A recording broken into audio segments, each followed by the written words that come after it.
This time I will now be presenting with construction sounds in the background. And before I talk more, I just want to thank members of the University of Melbourne Computational Cognitive Science Lab, who were very kind in taking us through a practice run of this talk earlier this week, in which they gave us excellent feedback leading to our wonderful talk today. So thank you so much to those guys who spent 3.5 hours going through a practice run of this with us. That was pretty good of them. So let me now, do I press that one first? No, I think I pressed this one first. Let me now share my screen. I hope you guys can see this nicely. So we're back again, more on information theory and language, myself, John Mansfield, and Charles Kemp. And to kick off this section, I'm going to remind you firstly of the great work you did earlier in solving the how to do Morse code. All right, and at that point, what you guys came up with is you look at the frequencies of letters and then you allocate the shortest possible codes to the most frequent letters. And if you do this kind of recursively, then you end up with a nice efficient way of tapping out the letters of the English language. But here's the thing. Efficiently coding symbolic information, to do it really nicely, you're going to not always want to just tap out a code for a single letter. That's not how Morse code worked out. On the contrary, you've got your basic generalized convention of the letter spellings in Morse code, but then different organizations, different groups worked out all these other kind of subcodes in Morse code, which depended essentially on the frequent messages they wanted to send on higher levels, not just coding out letters, but coding out whole words or whole sentences. So here is an example for here from where I'm sitting in the state of Victoria. In particular, I perhaps should have mentioned I'm on Wurundjeri country. The railway system developed this telegraph code system, and they developed these nice short codes for saying things like out of gauge transversely loaded car bodies, which was a thing they needed to say all the time. And they could just code that as ABAG, a bag, right? So there's these different levels of efficient coding going on at different levels of linguistic structure. It's that kind of idea which I'm going to take as my basis for talking about information theory with respect to the different levels of linguistic structure, phonology, morphology, through syntax, none of which are actually really totally clearly distinct from each other. So I'm going to kind of walk through this hierarchy of linguistic structure, thinking about information theory and efficiency of coding. And to do that, I'm going to need to use a bit more maths. I'm just reading the comments.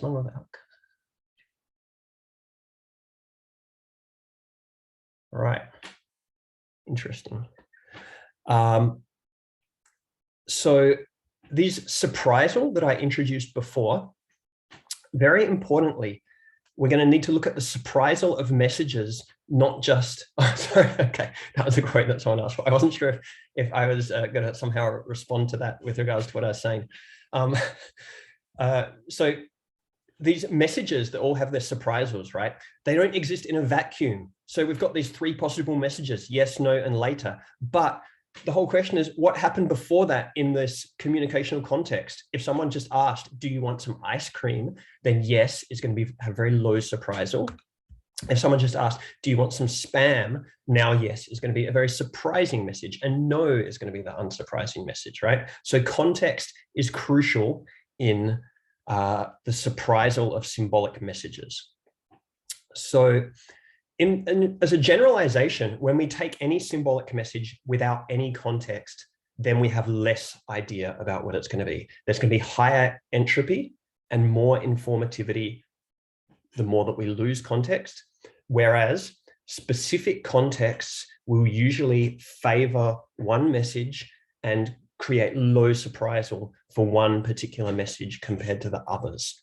So overall, context reduces entropy. And in particular, the kind of context that is powerful and doing much of the work in information theory is the context between symbols. So I gave that example there where the previous context is a question that was asked. But as we're going to see, there's also all these contexts like what was the previous phonological segment? What was the previous word? What was the affix? What was the stem? These are all contexts that are relating to each other and changing the surprisal of different parts of the symbolic code. So let's start with very basic phonological principles, which I've been promising since the beginning of this session. So right back to the fundamental notions of phonemes and allophones, this can be looked at from an information theoretic point of view and is perhaps a nice psychologically intuitive way of thinking about phonemic theory, where phonemes, what makes a phoneme contrast is the fact that it's unpredictable in the language which of these different sounds is going to occur. And it's that unpredictability that creates the informativeness, which as we see is fundamental in information theory. You need unpredictability for something to be informative. So a nice example, in Russian, we have a phonemic contrast between plain and palatalized consonants. So we have a difference between nos and nyos and mat and mach. And these are informative, right? I'm giving you different messages by making these different sounds. You could have another language where this is completely uninformative and perhaps it could be controlled by context. So let's look at another piece of Russian palatalization. What is going on here? I am in a room full of genius linguists. Can someone please tell me this rule for Russian palatalization? So the velar sounds, the Ks and the Gs, like the other consonants, they're sometimes palatal and they're sometimes not. But does anyone see a pattern here? Okay. Yeah, soft vowels or high front vowels. Yeah, so some kind of whatever we might want to call it. In particular, this E vowel is creating palatalization in the previous velar, whereas when we've got an U or an O, which is a back vowel, then we've got the plain velar. Okay. So bingo, we've got that contextualized symbolic coding, where now in the symbolic coding of the phonetic realization, a different kind of symbol is being generated, but it's in the context of this other symbol. And therefore, that's actually reducing the informativity. You're not getting any extra information out of the palatal or plain difference. Okay, and that's why basically we're going to call these allophones as opposed to a phonemic contrast. You can just see it as a matter of being uninformative.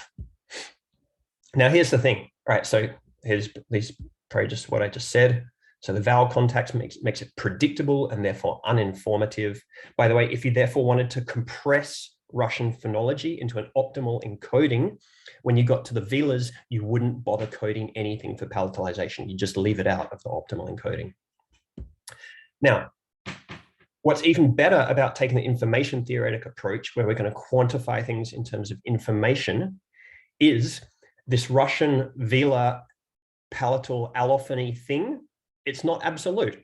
So most of the time, the palatalized versions occur just before a front vowel, but you occasionally get a word like vilorogionok, which is an important thing to say in Russian. You need to talk about young pronghorns.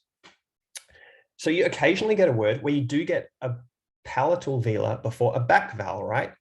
Now, the thing is, there's not many of those words. Maybe they just come along one in 500 words or whatever, right?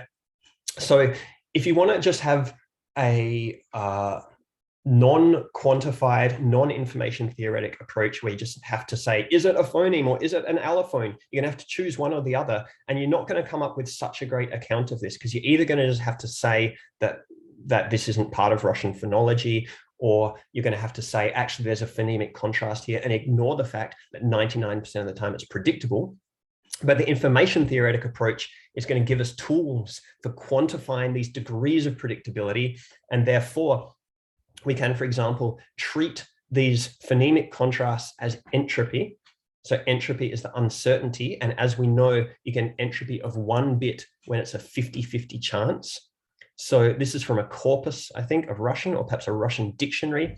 And what it says to me is, say, f and fia, this contrast is 50-50 chance. They're equally distributed across the language. So we have 1 bit of entropy as to which one is going to occur. And that's maximally possible. That's the most possible informativity you could get out of palatalization in this context. Whereas these velar ones here, they've got almost 0 entropy. So they're almost completely allophonic, but there's still a little bit of information coming through sometimes from velar palatalization. Now, this even better, this approach to phonology makes accurate predictions about phonetic realization. So the contrasts that are more informative, that have that higher entropy, it turns out that phonetically, they're more strongly articulated. The distinctions are maximized. Listeners who are asked to listen to words and say whether they sound similar or not will say they sound more dissimilar when they have these highly informative contrasts.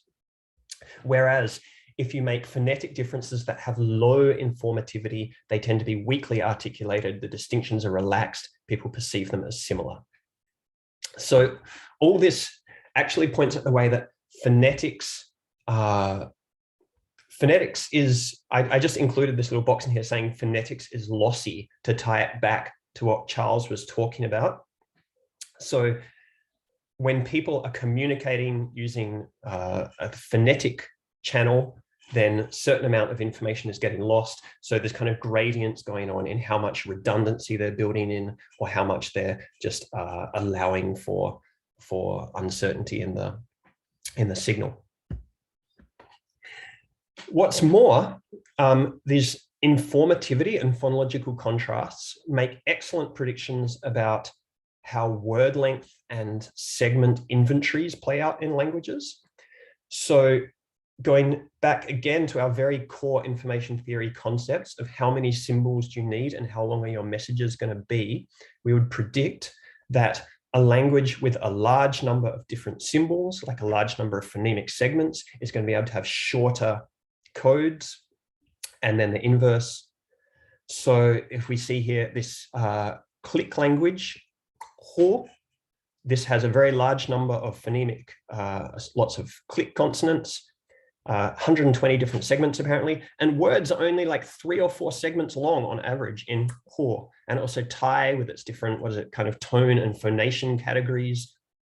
You can get away with an average word length of like 3 segments because you've got so many different symbols for differentiating your different words compared to Hawaiian and Nahuatl, which apparently have rather smaller segmental inventories and therefore need to have longer words just to distinguish all the different messages they're making.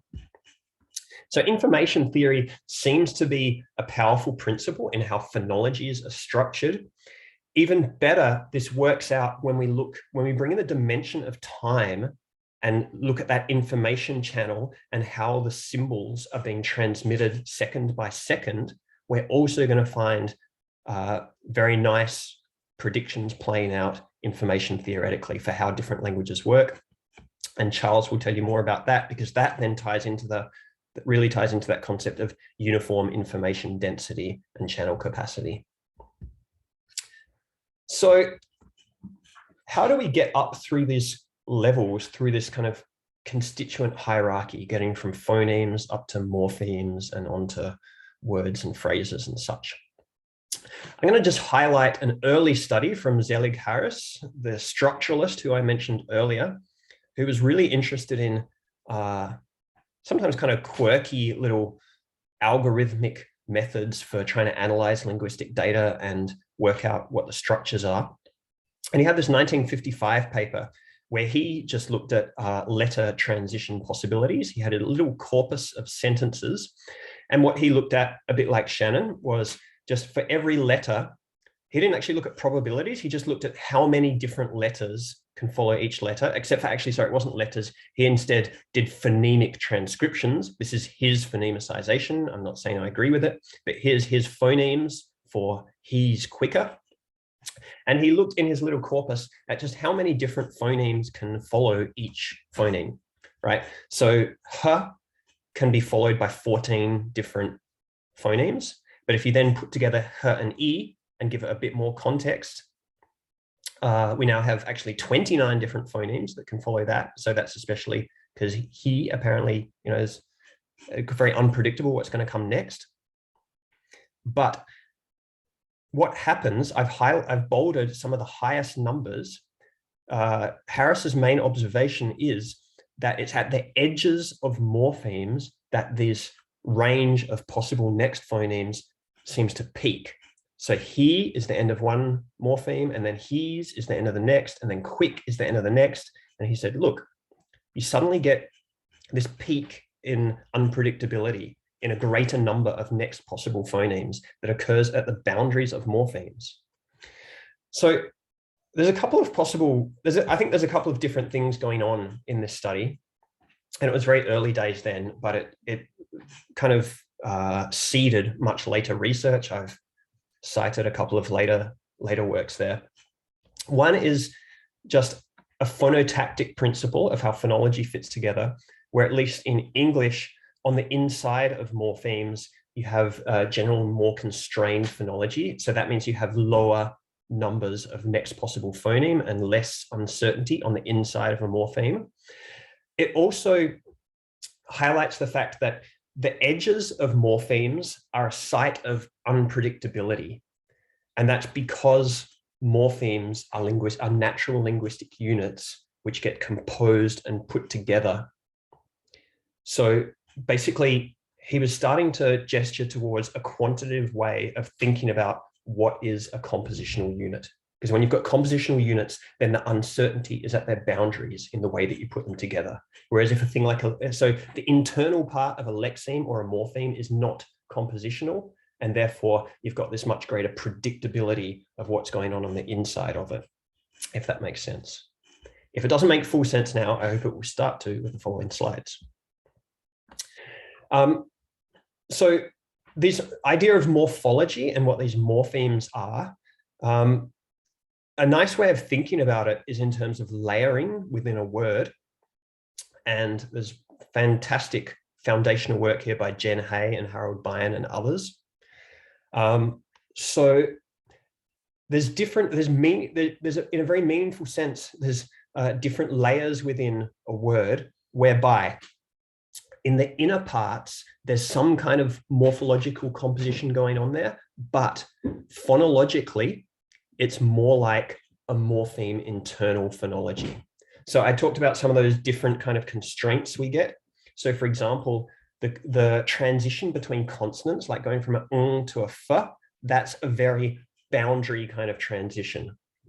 And we find that on the more outer layers of morphology. So that's more like what you generally find between two words. And we also find it between two morphemes just on the outer layers. Whereas in the inner layers, we're getting transition like emi and air and a c. So these are nice inner-like morphology, inner-like phonology.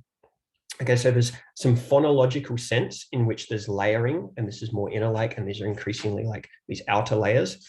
But also when we look at predictability of how things combine, what we're going to find is that the inner layers are more predictable in the way they combine with each other, whereas these outer layer things are more unpredictable. We can also see that as being more compositional and more productive. And I especially want to just highlight work of people like Jen Hay here, Natalia Levshina, as Charles mentioned, others, because I was very actually conscious in the first part that early information theory business is really seems to be very like a white dude's thing. And while there's still much to be done in diversity in this field, as in many other fields, I think that's not the case now. Certainly many of the leading figures now are women like Natalia or Jen Hay or Noga Zaslavsky or Jen Culbertson, whose work I'll also be citing. So I'll give you guys another puzzle. Please start staring at these letters. I don't know if this is going to work. I don't know whether you guys will be able to find the patterns, right? If you guys have this piece of information, right? There's some information going on here. This is a message or some informative content. Now we want to translate this into a 0-1 encoding, and we want that to be nice and efficient. How are you going to go about this? How are you going to turn these letters into 0s and 1s? What would you pick out here, and what kind of mappings would you make? I just want to see if you guys pick up on anything. And Charles is available to Charles to guess as well, since he didn't see this yet. All right, we've got some answers coming through. Okay, right, good. So people are saying, right, so XY, and there's also an XC. Okay, good, right? So there's these XYs coming up, right? There is also an XC, that's also important. Okay, so there's XY are coming up together again and again. They're coming up as a pair, right? So what that means is when you want to do an efficient way of encoding this, you're going to want to treat these as part of a single unit. Now, as Sasha pointed out, X doesn't always come up with Y. There is still one time when you just get X on its own. But overall, quantitatively, sorry, I'm going to step back. You're still basically, you're going to do better overall in terms of your efficiency. If you just treat XY as a unit, you can still occasionally have X as its own freestanding thing, but you're going to get some benefits out of just recoding XY as a single thing. You might as well. This is a bit like how compression algorithms work. I don't really understand how compression algorithms work, but I believe it's something like this. Now, I just also want to highlight, okay, and then and people are getting into some more details there. I just also want to highlight, you could also have the same information. Here's a different one where it's got the same amount of XY combinations, but the key thing is here, there are more independent Ys and Xs that aren't part of that XY unit. So to the extent that we've got more independence between Xs and Ys, we're going to have less efficiency from treating XY as a single symbol. All right. So maybe in this particular piece of information, it wouldn't be any use to treat XY as a single symbol. And it's not just to do with counting the frequency of XY. It's more about the predictability relationships between all these different symbols, right?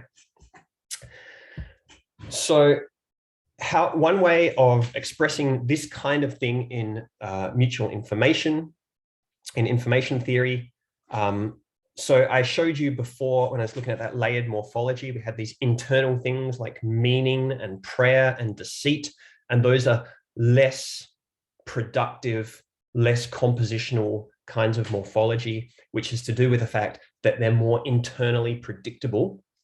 So here's that example. If we have a word and we have a probability that the root is going to be pray, and there's also a probability for any given word that there's going to be a suffix mutual information gives us a way of formulating the relationship between these variables and the probabilistic relation between them. And it's basically a way of like expressing the strength of their association. So the actual formula is you look at their joint probability as the numerator. So the probability of pray and both being observed together, divided by both of the two independent probabilities. And what you'll get is that if they're a thing that do have a kind of natural association, then this is going to end up being a much lower number because you're multiplying together two independent probabilities. And so you're going to end up getting an overall positive number because the numerator is going to be higher. And then to turn it into pointwise mutual information, we're going to do a logarithm, just because you do logarithms for everything in information theory. And so the logarithmic joint probability over the independent probabilities is pointwise mutual information. And it turns out to be a nice intuitive way of expressing the strength of association between things. I often just call it interpredictability. So you can just think about it as when you see the root pray, how predictable is it that it's going to occur with the suffix or it's symmetrical. When you see the suffix how predictable is it that it's going to occur with the root pre? Is that log base 10? I express, no, I don't even remember now. John? Yes? I believe when it's not stipulated, it's usually a base 10. Right. So Okay. where it's not specified, I believe that's relatively standard practice, but I'm happy to be corrected. I think maybe in things, in my readings on information theory, a binary logarithm is very conventional, and they probably do often stipulate that, but maybe not always stipulate it. So maybe sometimes the binary logarithm has a bit more conventional dominance in information theory, but then also the natural logarithm sometimes gets used, where it's that, what is it, like some like 3 point something something, which I completely don't understand where that's coming from. All right, and as for which logarithm base is used here, I can't actually remember. I think I worked that out by hand, and I can't even remember what base I used. Okay, so here's that interpretation. So high pointwise mutual information is a way of expressing that things are more interpredictable. They're more associated with each other. And as I showed in that little symbolic coding exercise, when things are more interpredictable and they tend to occur together like that, then there's going to be more efficiency in expressing them as a single symbol. They become more and more kind of integrated and like a single entity. Okay, and this then has nice consequences semantically. So one of Jen Hay's papers, she looks at roots and derivational morphology, and she shows she doesn't actually use information theory because it was still 2001. If she wrote it now, maybe she'd use information theory, but it's all pretty much like equivalent maths. Basically, ones like discernment. So these have little mutual information. They're not very interpredictable, and semantically, they tend to act more like independent units, where the meaning of discernment is just like discern plus turn it into an abstract noun. Whereas government, in terms of statistical frequencies, has this higher mutual information. These guys really often occur together, and semantically, they tend to become more like single units, which for me just reinforces the idea that when things are interpredictable in usage, people are cognitively more and more representing them as a single unit, which surely is tied up with the fact that in terms of its semantics, it's acting more and more like an independent entity that's no longer just a sum of its parts. So we can look at these kind of measurements for all kinds of morphology, and it's being done very widely in English. And it ties into concepts like compositionality and productivity, and the idea that morphology is actually gradient. So quietness and aptness and spaciousness, this ness suffix is very compositional and productive. It has low mutual information in general with the roots it goes with. And semantically and probably cognitively, they act much more like independent units. Some of these other types, a famous and notorious one is the th suffix, like in health, warmth, and width. It has very high interpredictability with the roots it occurs with. Cognitively, it's borderline morphology. The extent to which these things are even separated out as separate symbols is really marginal, because there's just too much interpredictability between them. They're so close to just being single symbols. Right, so we can think about this in terms of the predictability of the combinations, where ness is really unpredictable what root it's going to occur with, whereas th is pretty predictable. It just occurs with the same olds. And there's a bunch of studies using different quantitative metrics that all kind of point in the same direction. The Matthews and Bannard one is also in terms of learning. It's in terms of child acquisition of linguistic structures. And the Hahn study shows that morphological interpredictability patterns with the layering and the adjacency in multiple languages. So the more inner things are more interpredictable, and as you get outwards, things get less and less interpredictable. Okay. And just a couple more questions for me to check. Yes, and Shiva's very usefully. And this is, I'm very glad Shiva was there to point out that, which I would have been afraid to say because I was scared I'd be wrong, that the mutual information is independent of the base logarithm. Okay, so all this leads me to think more about what are the units of language? How do morphemes get grouped into words? How do words get grouped into phrases, right? Because this grouping of symbolic elements goes all the way up the tree, from phonemes up to a sentence, right? So this is core to structural analysis of language. We're always talking about these constituency hierarchies and how things fit together into units. So let's just step back for a moment and think really what are linguists talking about when they say that? There's a bunch of stuff they're talking about, but some of the main things I want to point out.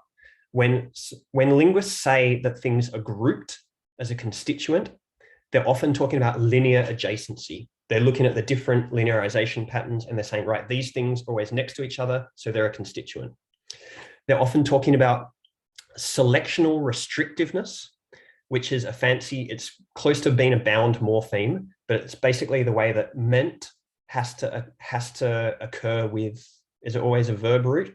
Has to occur with some kind of root. It can't just occur in other kinds of constructions. The way that the plural S has to occur with a noun, we call that selectional restrictiveness. It's another key parameter that leads linguists to say, this is a constituent. This is a lower level of the constituency hierarchy.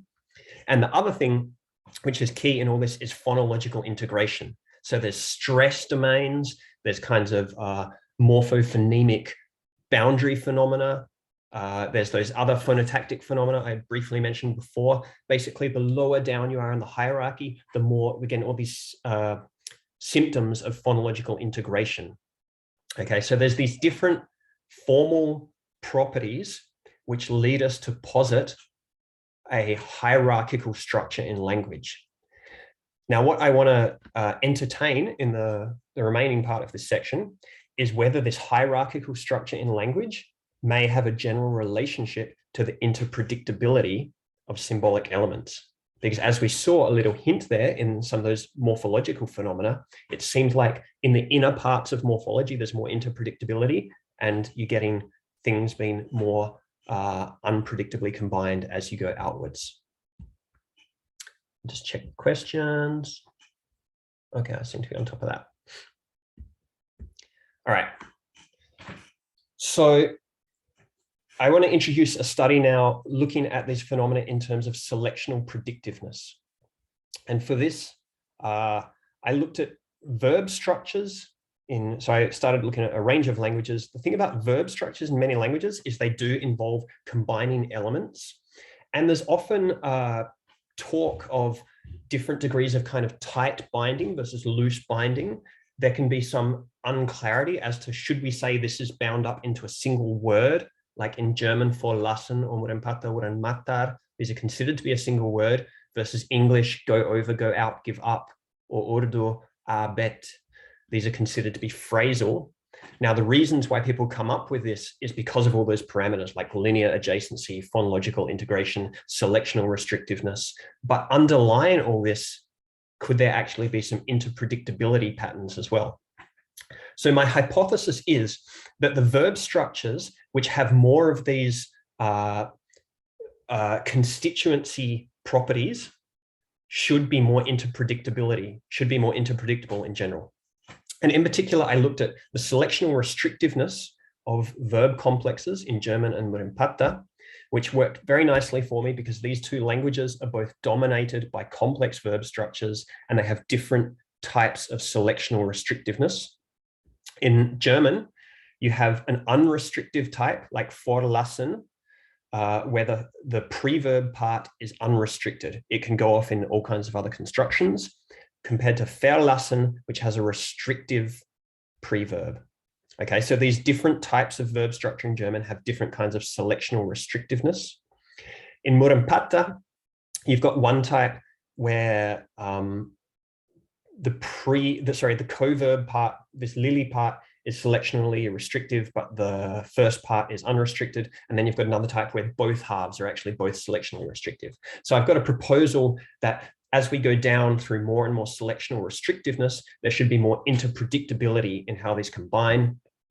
And for that, I use something like mutual information, but instead of just looking at a single pair of elements like for and lassen, you make a generalization across all elements in the category. So you're basically doing weighted averaging across all of them, and that gives you your general mutual information as opposed to point-wise mutual information. I also looked at kind of proportional mutual information against one of the variables, but that's a technical detail we don't need to talk about. And basically the results did support my hypothesis. So in German, the verb structures that don't have selection or restrictiveness, their level of interpredictability is lower compared to the ones that have the selectionally restrictive preverb. They have these very high interpredictabilities. And then it also came out for Murempata, where only one half is selectionally restrictive. They have a wide range of interpredictability. And once you get to the constructions that are selectionally restrictive on both sides, then you get really high interpredictability. So that study supported the idea that selectionally restrictive groupings in constituency structure are more interpredictable groupings. As we saw before, at least in morphology, that's basically linear adjacency that we're looking at before, also seems to be tied up with interpredictability. Okay, so there's a few different strands of evidence maybe pointing to a general relationship between constituency structures and interpredictability. Now, what about higher levels? What about higher levels of phrasal constituency? So for this, there's this fantastic, fairly recent study by Jen Culbertson and colleagues. They looked at noun phrases, and noun phrases, they're really looking at the adjacency properties. So we can say that there's a constituency hierarchy in this noun phrase where the adjective is most adjacent to the noun and therefore is a lower level, and then numbers a bit more further out, and then determiners a bit further out. And they're testing really, does this correspond with layers of interpredictability?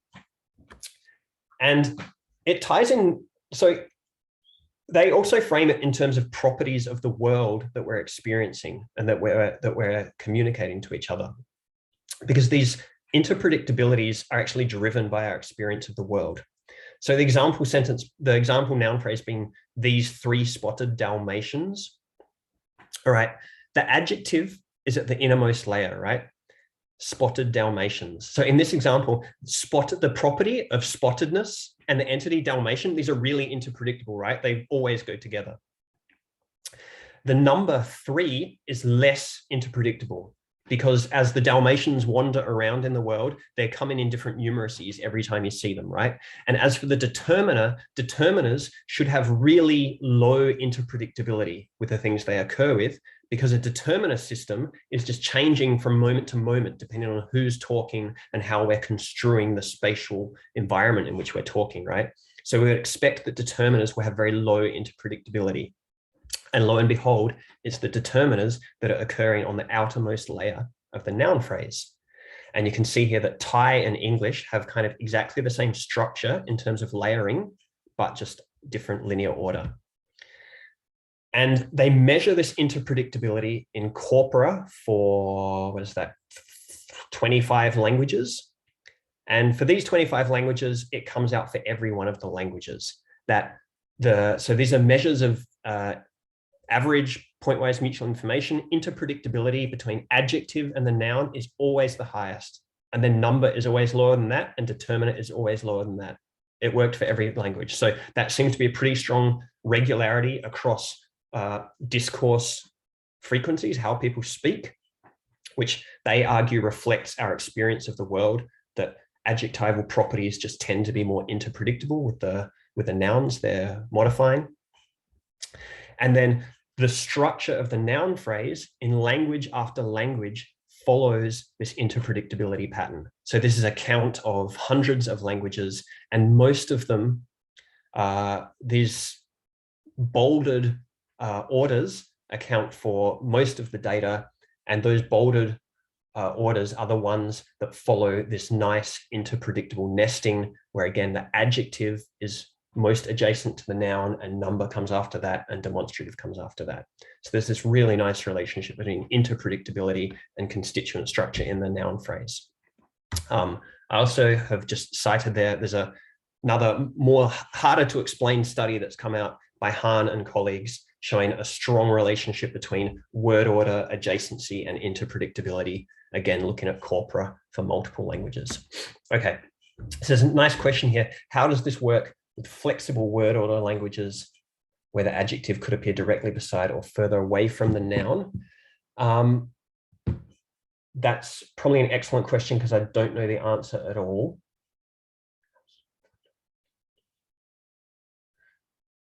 So when you say, how does it work? There's one question about how would linguists determine constituency structure for that language? And in languages with flexible word order, it kind of, to some extent, challenges the linguistic traditions of how you even decide what the hierarchical constituency is. But we often end up looking at slightly vaguer indicators like, we can say, do they occur within the same phonological phrase? We can sometimes just look at preferred word orders, even if they're not fixed. Now, in terms of then the study of interpredictability, perhaps we can have some prediction there where we might think that even if, let's say, if this language has great grammatical freedom in the ordering of noun phrase elements, that in terms of discourse usage, there may still be a pattern of more interpredictable elements occurring more adjacently in a way that isn't like controlled by the grammar, but still fits with the interpredictability pattern. That's sort of what I would predict. I don't remember if there's any such languages included in this study. Sorry, graph A and graph B. Oh yeah. So graph A is like lots of languages. Graph A has hundreds of languages, and Tom Poult's suggesting, I think, that this free word order language is like graph A, but just all in one language, maybe.